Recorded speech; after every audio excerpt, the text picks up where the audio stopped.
एक गांव में कविता अपने बेटे कालू के साथ रहती थी। कालू खेती करता था, जिसमें उसकी माँ कविता भी सहायता करती थी। हर रोज की तरह कविता आज भी खेत पर कालू को रोटी देने जा रही थी। तभी उसे रास्ते में एक महिला मिली। अब तो बेटे की शादी कर लो, कब तक यूं काम करती रहोगी? हाँ, अब यही सोच रही हूँ कि कोई गांव की सीधी अनपढ़ लड़की मिल जाए। कालू भी तो अनपढ़ ही है, तो लड़की भी तो अनपढ़ ही मिलेगी। हाँ, मैं भी तो यही कहना चाह रही हूँ। अच्छा, अब मैं चलती हूँ, मिलते हैं फिर कभी। हाँ, अब शादी में बुलाऊंगी। महिला वहाँ से चली गई। अब कुछ भी हो, अब मैं कालू की शादी 1 महीने के भीतर ही करूंगी। मैं अब ज्यादा काम नहीं कर सकती। कविता मन के इन्हीं सवालों में फंसकर खेत पर पहुँच गई। क्या हुआ माँ, उदास लग रही हो? क्या करूं, इस उम्र में काम करना पड़ रहा है। अब तेरी शादी करके ही थोड़ा चैन मिलेगा। कविता कालू की शादी कराने में लग गई और फिर कुछ दिन में ही पड़ोस के गांव में रहने वाली लड़की अपेक्षा को अपनी बहू बनाकर घर ले आई। एक सुबह को कालू अपने खेत पर काम कर रहा था। तभी वहां गांव का जमींदार गजेंद्र अपने कुछ आदमियों के साथ आ गया। कालू, तुम गरीब लोगों को समझ नहीं आता है क्या? क्या हुआ बाबूजी?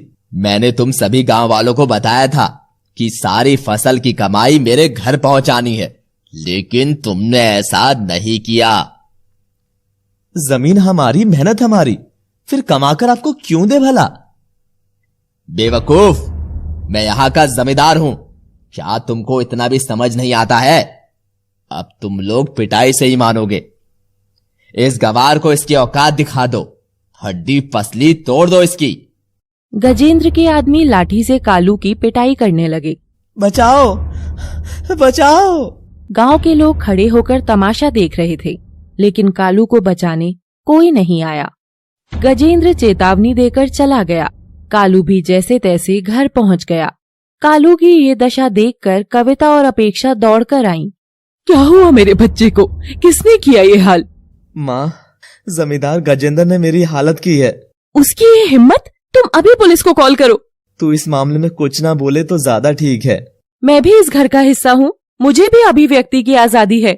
माँ, किस पागल से मेरी शादी करा दी है? कौन है ये और क्या बोले जा रही है ये? समझ तो मेरे भी ना आ रहा कुछ। माँ, मैं कुछ अलग से नहीं बोल रही हूँ, लेकिन इंसाफ की बात कर रही हूँ। तू जानती भी है कि जमींदार कौन है? हाँ, वो एक गुंडा है और उसके लिए पुलिस बुलानी होगी। उसे पुलिस भी हाथ नहीं लगाती है। पुलिस की भी शिकायत की जा सकती है। तू अपना मुंह बंद कर और घर के कामों में लग जा।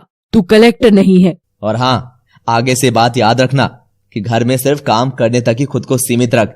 बाकी किसी भी बात में बोलने की तुझे जरूरत नहीं है। आप जानते हो कि आदमी को किस पर गुस्सा आता है? सिर्फ अपने से कमजोर पर गुस्सा आता है।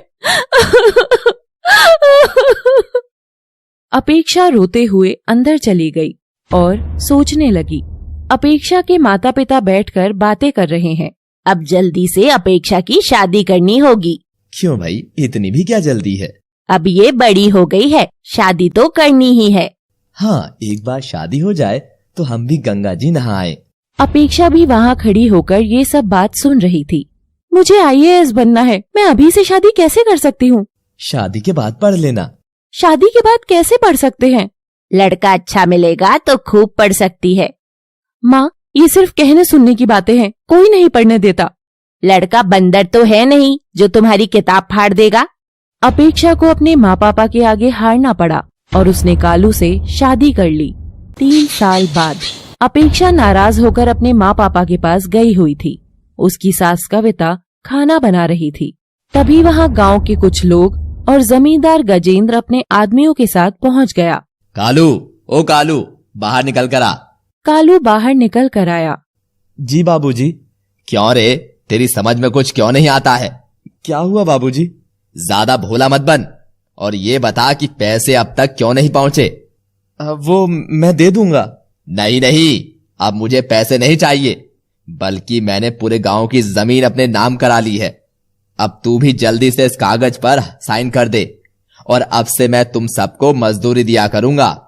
तभी वहाँ 3 सरकारी गाड़ी आकर रुकी, जिसमें बीच वाली गाड़ी पर जिलाधिकारी लिखा था। उसमें से एक महिला पुलिस के साथ निकली। वो महिला अपेक्षा ही थी। कालू और कविता ये देखकर चौंक गए। तुम्हारे काले कारनामों और पुलिस के साथ मिली भगत का काला चिट्ठा खुल गया है।